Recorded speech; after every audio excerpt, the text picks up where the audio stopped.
He's Jim Stewart. I'm Rick Collins, and this is Off the Bench. Nike Color Rush uniforms.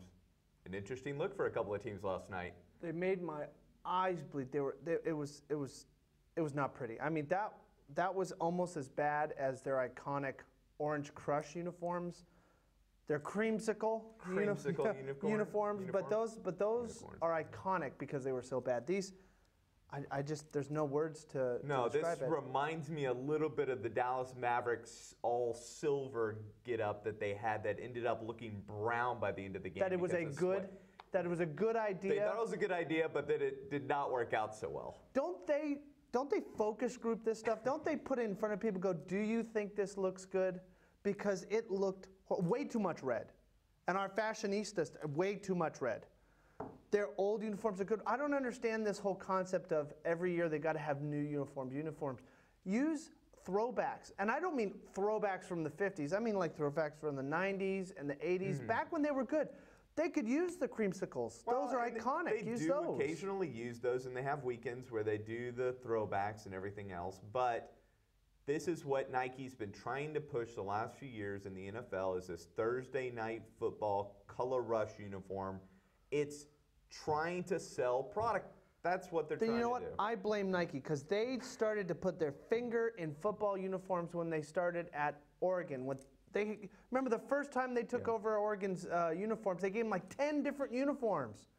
They're all still rolling out with 10 different uniforms. Yeah. It's ridiculous. Leave and sometimes tradition they blend alone. into the field. You can't even see the players on the field. Leave tradition alone. The uniforms were fine. It's okay to renovate the uniforms every 10, 12 years, but leave it well alone. And both leave it alone. teams seem to struggle in those uniforms. Both teams were expected to be offensive juggernauts in this game because both defenses have struggled so far this season. Neither team really could get anything going. And the Bucks didn't follow the plan that we talked about. Do not throw it to Deshaun Jackson. Don't throw it to Deshaun Jackson. Don't score quickly. Keep Tom off the field. What did they do? They scored quickly, threw the ball down the field. Doug Martin had a great first drive, but then he got hurt. The rest of the game, yeah. I'm really shocked because they were as much of an eyesore on the field as their uniforms were. Yeah, and unfortunately, we talked about it before. Kicking. Nick Folk somehow won the kicking job in preseason. He looks terrible right now. He missed a 31-yard chip shot that every other NFL kicker is easily making. He was terrible. 0 for 3, 2 of them easy. Those 6 points win them the game. And the other side, the Patriots kicker made every single kick. What this is running down to is across the board, for some reason, players have been rusty or bad. I don't know what it is. We think it's the CBA and some of these new rules, but that shouldn't affect kicking. No. It's not like they limited the amount of kicks a kicker can do in the offseason. I wouldn't think so, anyway. I don't know. This has been a really strange season so far. You know, Tom Brady had 300 yards and only 1 touchdown, 1 interception. And a fumble loss. And that's a really weird game for him. Just like we thought, the Patriots defense leaked like a sieve. Jameis Winston threw for 300 yards. But Deshaun Jackson. What did we talk about? They had to convert in the red zone. Yes. And they couldn't convert in the red zone. No, we talked about running the ball, short passes, matriculate the ball down the field, as past Chiefs coach once famously said. Matriculate it down the field. Burn out clock. Beat the Patriots up. Keep Tom Brady off the field.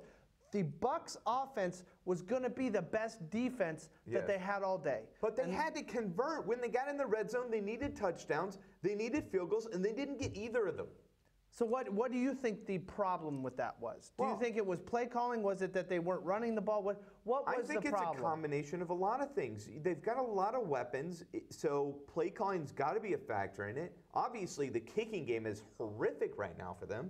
And then Jameis Winston making questionable decisions. I won't say bad decisions. I'll say questionable decisions on who he's going to in the red zone. Not running the ball certainly is affecting it. So tell me, who are your top 2 targets when you get in the red zone for the Bucs? Well, it should be Mike Evans and Cameron Brate. Those are the 2 biggest receivers. They're guys And who can Doug box Martin. out, and they're jumpers, and running the ball with Doug Martin. Obviously, when you get into 3rd down and long or 2nd down and long, you're still going to try and pass the ball. Doug Martin was effective earlier. It was a surprise after that first drive, getting the touchdown. They couldn't go back to him. And I don't know if, he had an injury that affected him for the rest of the game. He still came in and played. He was still playing. Why was he not effective? And I think it partially is play calling. It wasn't like they were getting blown out and they had to throw the ball. Yeah, they lost by under 5 points. It was ridiculous. And actually, it was under 3 points. The problem was, just like you said, when they got in the red zone, they strayed from what obviously should have been passes to Mike Evans, running the ball when they could, and really putting it in their big receivers, tall 50-50 passes, get it high so if their receiver doesn't catch it, goes out of bounds, incomplete, an attempt to kick a field goal. This was a Patriots defense that a lot of people thought Tampa Bay could exploit, and they didn't. I don't know if it's Tampa Bay's offense or a combination of the Pats defense. Sorry, it was 5 points. It was 5 points. And, but those 2 field goals would have won them the game. 2 easy field goals would have won them the game. Tampa Bay took a step back last night, and that's unfortunate for them because there were high expectations for them moving forward in this season. Patriots kept themselves alive, and that's got to be the goal. Tom Brady has to keep them in these games. They've got to win these close games because their defense is not going to keep them in games. And with that, we go into our NFL preview. This weekend should be a good weekend. There are some wow games. What's that next? They'll test you. Try to break your will. But however loud the loudness gets, however many cheese puffs may fly, you're the driver, the one in control. Stand firm. Just wait. And move only when you hear the click that says they're buckled in for the drive. Never give up till they buckle up. This weekend looks to be a really exciting weekend in the NFL. There are some big key matchups. First one, Cowboys-Packers. Yeah, I mean, it is the biggest matchup of the weekend. 2 teams that really need to win. The Packers have to keep pace with the Lions. And looking at what the Lions did last weekend, it's not going to be easy. The Packers need to win games. They've got their offensive linemen back. That could be a huge boost for Rodgers this weekend. Yes. If Roger gets time, he will pick defenses apart. I think they need to implement Aaron Ripkowski. They need to put some really power running into this, open up the back end of the field, make it so that these defenders have to get up into the box to stop a power runner, and then you've got Jordy Nelson and and you have Cobb on the outside, stretching that field, getting them in intermediate passes. Sorry, horrible. Intermediate passes. We really, and I say we because I am a fan, I shouldn't say we, it should be Packers, but the Packers really need to hope that their defense shows up. Because this run game for the Cowboys will kill them if they don't. And I think the Cowboys are going to make changes this week. They have to. After losing last week, they're 2-2. They have to win their games moving forward because they're going to have big matchups against the Eagles and against the Redskins. The season, they've got to win their out-of-division games if they expect to win this division. And this is a big one. This could be a huge momentum mover for the Cowboys moving forward. The Cowboys need to get the running game going. That's going to be the key because they need to keep their defense off the field, obviously against one of the best quarterbacks in the league right now, and maybe one of the best quarterbacks of all time. Their goal needs to be Zeke Elliott over 100 yards, and that hasn't happened for a couple weeks. But next up, Panthers, Lions. The Panthers are one story that we'll get to, but the Lions, you seem to have been the only person out of all the experts that predicted that the Lions would have the season that they're having so far. I can't quite put my thumb on it on why this is happening. I know Matthew Stafford's having a good year. He did get a big payday in the offseason, became the highest paid quarterback of all time, even if it was brief. or it's going to be brief. The issue is can the Lions continue going it? Cam Newton and the Panthers. Cam Newton has a whole nother problem other than the Lions. He's going through a PR nightmare right now. We won't go into it because everybody knows what it is. But again, he shoots himself in the foot, not literally, but figuratively. He shoots himself in the foot again. He really needs to either learn how to not say anything or get a PR guy. Yeah, but looking at the Lions, this is a team that going into this year did have some expectations of getting to the playoffs. They're a solid team, even with losing Megatron. It's been a couple of years here that they've struggled without that go-to target for Stafford. Which has been Golden Tate. He's learned to work around that, and he's able to attack defenses in different ways. And Eric Ebron's been phenomenal for him. That's been kind of his go-to this year because, look, a big tight end that can run down the field, that's going to work for Stafford every time. And let's be honest, people expected the Lions to possibly make the playoffs. They didn't think they were going to win a division. But the difference is the defense for the Lions. But the way the Packers played last year, they thought that there was no way they were going to beat the Packers, even with Aaron Rodgers having nobody. Aaron Rodgers did magic last year. They thought that would continue forward. The injury bug has been enormous for the Packers, and surprisingly not for the Lions. The Lions the last couple of years have had injury upon injury, and this year they've been fairly stable on that side. Yeah, fairly healthy. And they look, at this point, they look like the best team in the division. The Bears are struggling. They just replaced their quarterback with a rookie. We don't really know what Minnesota's doing right now. And Detroit beat them last week, mainly with defense. And without Sam Bradford, I'm not sure they can do What about Cook? Cook destroyed his knee. That was the offense. But that was the offense for them. Cook was really doing a good job pounding the ball. And the problem with Cook is he didn't just tear his ACL. He tore everything. Yeah. That is something that's unbelievable. Even with today's medicine, that is unbelievably hard to come back but we don't know what he's going to come back as, and it's not going to be this year, so it's not going to matter for Minnesota moving forward. Another winless matchup this week. Last week we had Cincinnati and Cleveland. This week we get the Chargers and the Giants. Both teams 0-4. How do we get this far in the season and these teams haven't won a game? The Giants don't surprise me. The Chargers do. Because the Chargers have always been. They've always struggled to get to the playoffs. They sometimes do, they sometimes don't. But they've been a 500 team. Yes, basically. But they've been a team that can score points. That is the thing they've been lacking this year. They have not been able to score points. I have no idea if the move to LA has been a huge distraction for them. They almost feel unwanted in LA. Yeah. And every person and their mother is saying they need to go back to San Diego. Last week they said that they got booed coming onto the field. And in fact, there were more I believe it was Eagles fans, and there were Chargers fans at the stadium.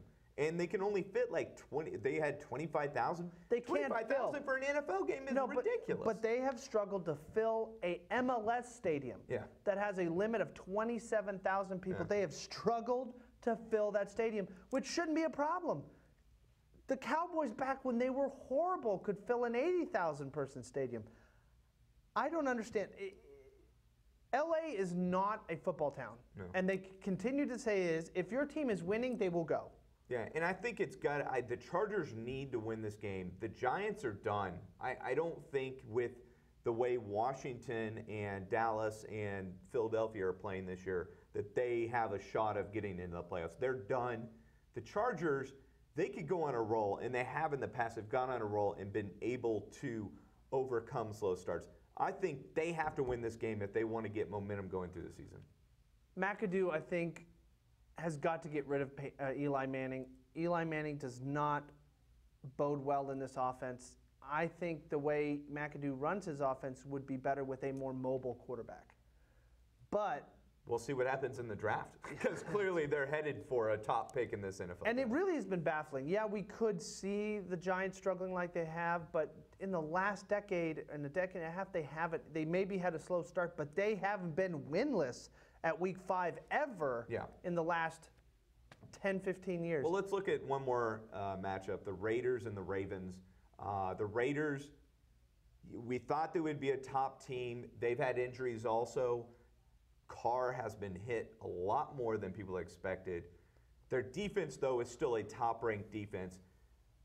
They should beat the Ravens, but to me, this is one of those games where the Ravens could come in and win a game that they're not expected to win, especially the way they've played so far this year. Both of these teams are in the same situation.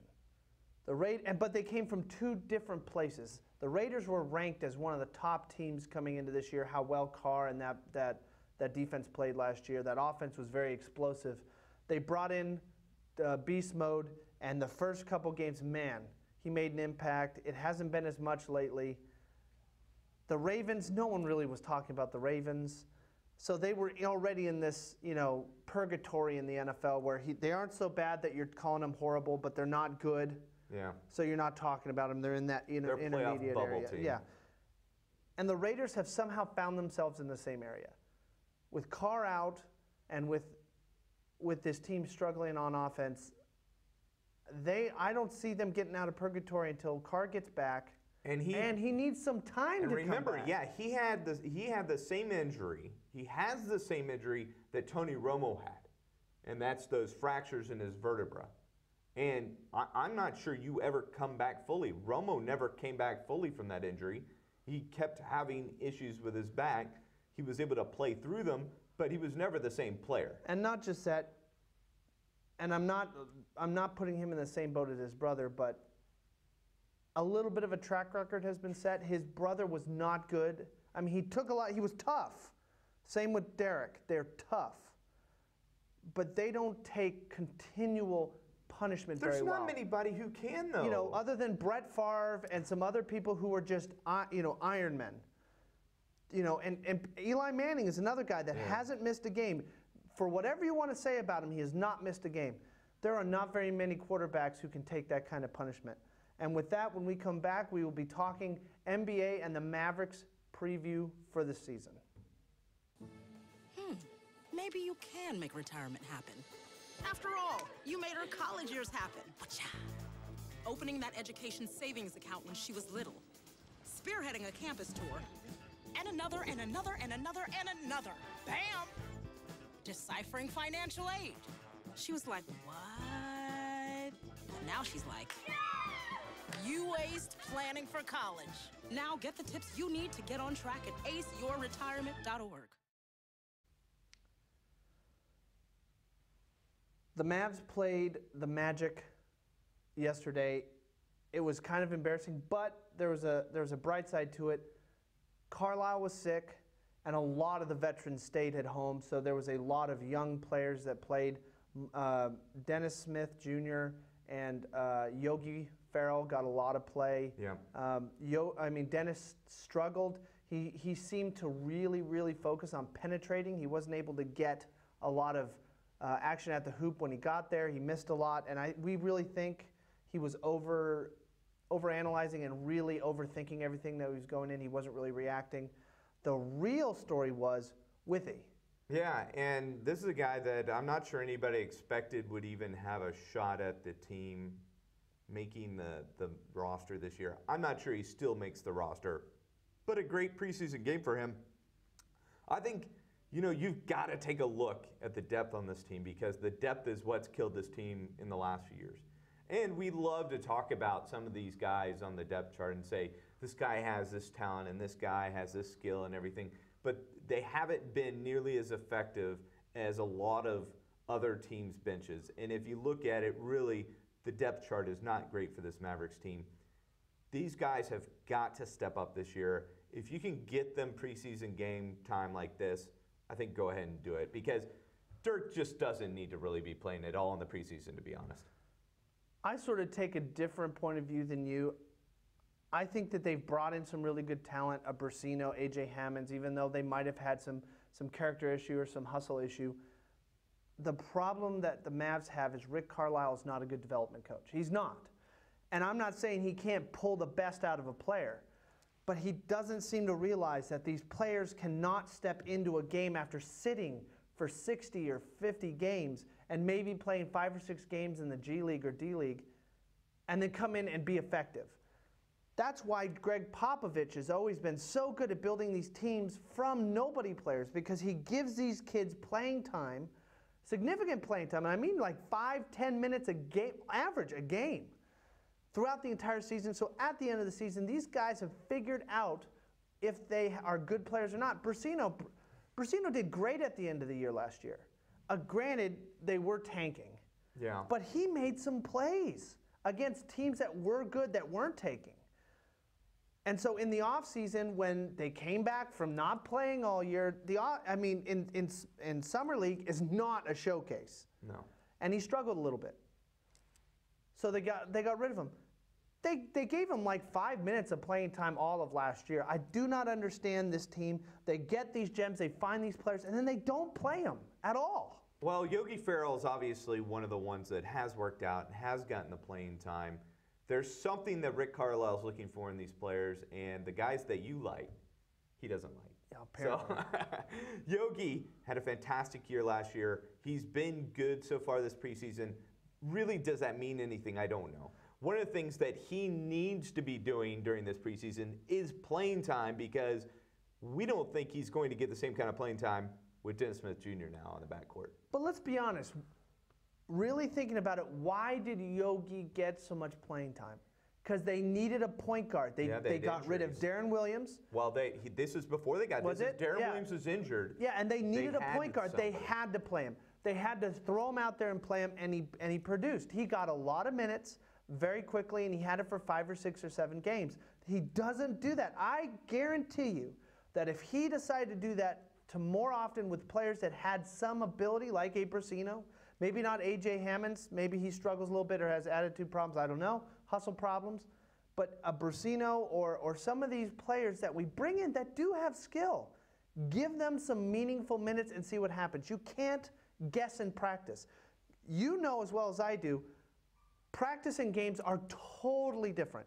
You cannot simulate game time. Well, and one of the things that Rick Carlisle struggled with the last couple of years is he's had to play young players because this has not been a deep Mavs roster, and it's a team that's right now has been on the downturn, and they're trying to turn it around, bringing in Harrison Barnes, bringing in Wesley Matthews, and now drafting Dennis Smith Jr. They're still going to end up probably in the lottery. I would be very surprised with how deep the Western Conference is this year that they make the playoffs. It'd be fantastic if they did. I don't think they do. I think they're in the lottery again this year, but that's fine. They need another lottery pick really to keep building. What we need to see this year to decide whether they need to stick around are the two guys, one of them being trade bait, one of them being a free agent at the end of the year, are Matthews and Noel. We've got to see something from those guys this year, because honestly, Matthews has been a huge disappointment this year, and then Noel, not a disappointment. You mean last year? Last year. And Noel, I think, has ability. we want him to play well because we want him to be the center of the future want for to this pay team. him. We want to pay him. But he's got to play. He did well with limited minutes last year. He did well with limited minutes. We've got to see a starting center if we're going to pay him starting center money. We need 30 minutes a game, close to 30 minutes a game, and we need him to produce 10 and 10 at least. I mean, Zaza Pachulia was giving us that. He was giving us a double-double. If he cannot outproduce Zaza Pachulia, even though Zaza, it was all up here. Yeah. It was in his mind. He was really smart when it came to the game, and he was a big body. He can throw people all over the place. But with the athletic ability and the place that he was drafted in Noel, he should produce at least 10 and 10. Yeah. I would be surprised if he doesn't score 15 a night with mostly lobs, and if he can't get 12 to 15 rebounds. Yeah. He needs to. I think he could be a 15 and 15. rebounder. Yeah, I think he could be a 15 and 15. Well, player. I think, he's not Dwight Howard.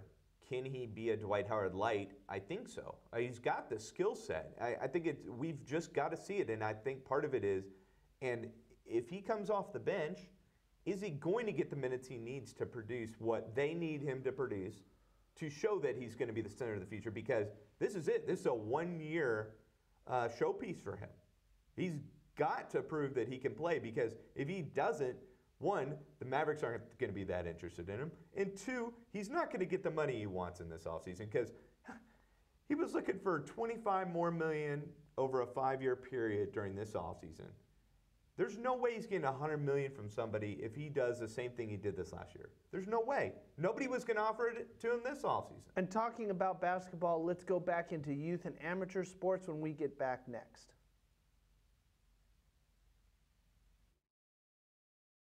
Marie, you have prediabetes. Prediabetes? I don't have time to eat right or exercise. I'm a busy mom.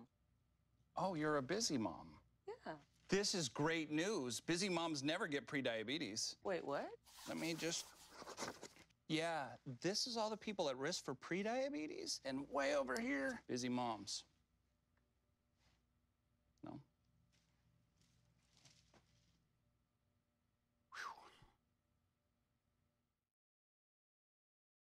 AAU has been a big part of the last 20 years of the development of basketball players. And we're seeing a lot of them on the court now. A lot of the, LeBron, Carmelo, all of them grew up in the AAU age. That was really the development of the league. LeBron, Carmelo, those guys made the AAU, they put the AAU in the spotlight. Now the AAU is coming under fire, especially after this last deal with Adidas and the colleges with Rick Pitino. The AAU is involved in that, and a lot of what we talked about is the commercialization of amateur sports. And the problem with the AAU is that it's stepping in place of amateur high school basketball. Does it deserve that position? Because what happens is now we're talking about guys are not going to play for their high school basketball team because they're going to go play for this AAU team, and they might get a free pair of shoes, they might get some free kit. We're creating this problem at the high school level. It's only going to build into college, and then we're talking about having to pay college players. It really is. We've talked about this before. It is building into that. This whole issue with Adidas and Pitino, Louisville, and this is only going to get worse.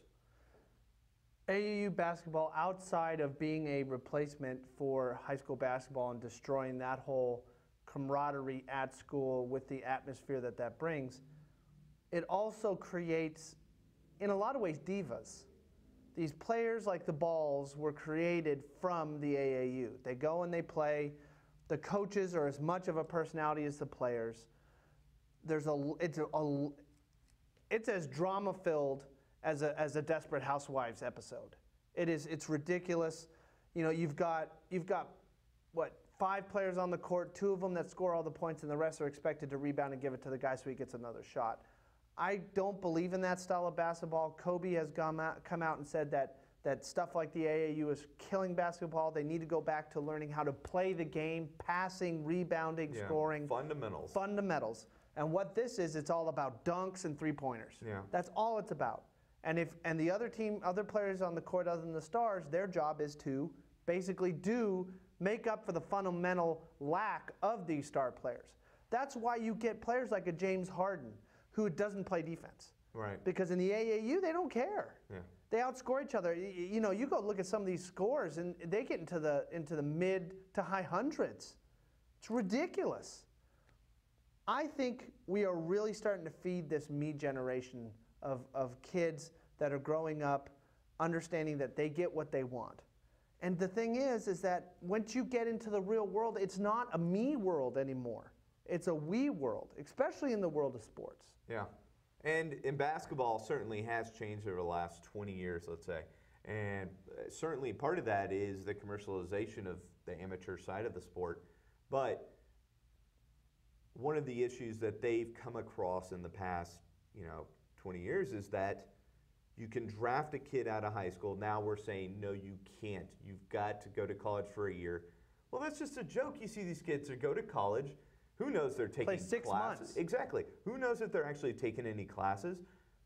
A lot of these issues with these schools is the fact that these kids aren't taking classes. They're taking a pretend class that gives them credit, but they're not actually showing up to anything or doing any work. They're showing up to play basketball. That's it.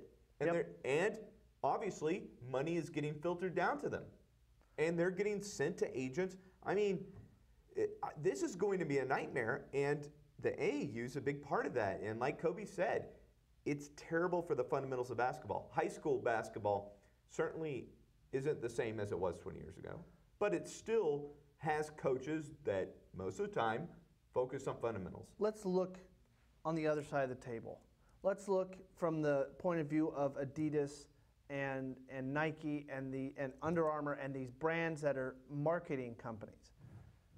Outside of the fact that this is horribly morally wrong to exploit kids, they're looking down at the LaMelo balls, the Lamar balls, these kids, not the Lamar, but these kids like the Ball family that have hundreds of thousands of followers on Instagram or Facebook or whatever. And they say, man, if I can give them a shoe, that will be marketed to 100,000 kids. Because it's not grown-ups that are following Lamar Ball or LaMelo Ball, other than a couple maybe news outlets that maybe want to write about them. It's kids. And the thing is these kids are too young to realize that they are not, they're being used. They really are being used. The amount of money that these commercial companies are making off of these kids, let's say you have 200,000 followers. They give you a $500 shoe and maybe $1,000. They're getting tens of thousands of dollars worth of free advertising. Every time you put that shoe up, 100,000, 50,000, 200,000 kids are seeing that shoe going, I want that shoe, Mommy. Well, let's not leave the schools out of this either, because remember, UCLA was making a bunch of money off of Ed O'Bannon and his likeness. There were video games that were making money off of his likeness. He brought that was one of the biggest lawsuits of the last 20 years in this area, because he was having his likeness commercialized by somebody else, and he wasn't getting anything for it because he was a college student. He wasn't supposed to get paid. That's why you go into, like, NCAA, the video game for football. You go in now, and it started in 2005 and a little bit earlier than that maybe, but you go into that, there's no names, and the faces are all very, very unique, and all it is the skill sets that they follow.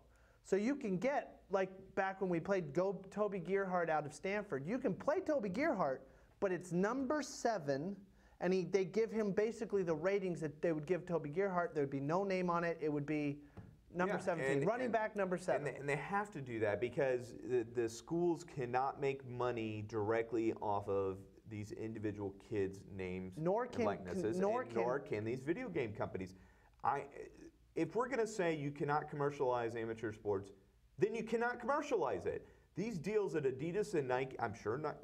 Okay, I'm maybe announcing something, Nike being involved. Dude, there's no way that Adidas is the only company that's doing this. There's no way. And the way I think they're getting around this is they're going to the parents. They pay the parents, and the parents hand the kids the shoe. And at that point, there are loopholes around this. There are. And we're just not seeing it. And it's just a huge mess. And we also looked at stats of how much money these kids get from the schools as a per diem. And some of the kids are getting a couple thousand a year in per diem. And that's a way of paying the kids in a legitimate way for their efforts on the field. That would be about the only way I could see them getting paid in a legitimate way that doesn't commercialize amateur sports.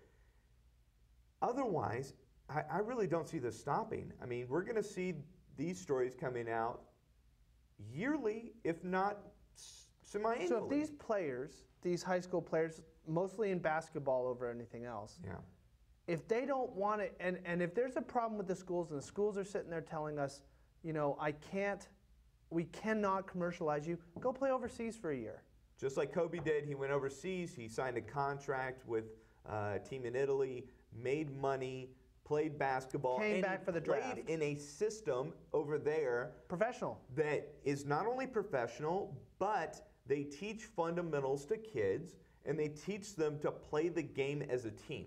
And as much as this conversation has been great, this is the end of our show for today. Be sure to watch the NFL this week, and we'll pick it up on Monday. Yeah, we also have Matt Wixon update on last night's Thursday night high school football game. And that'll be up on our site, here at the so Star. Be sure to go to www.unifyfrisco.com.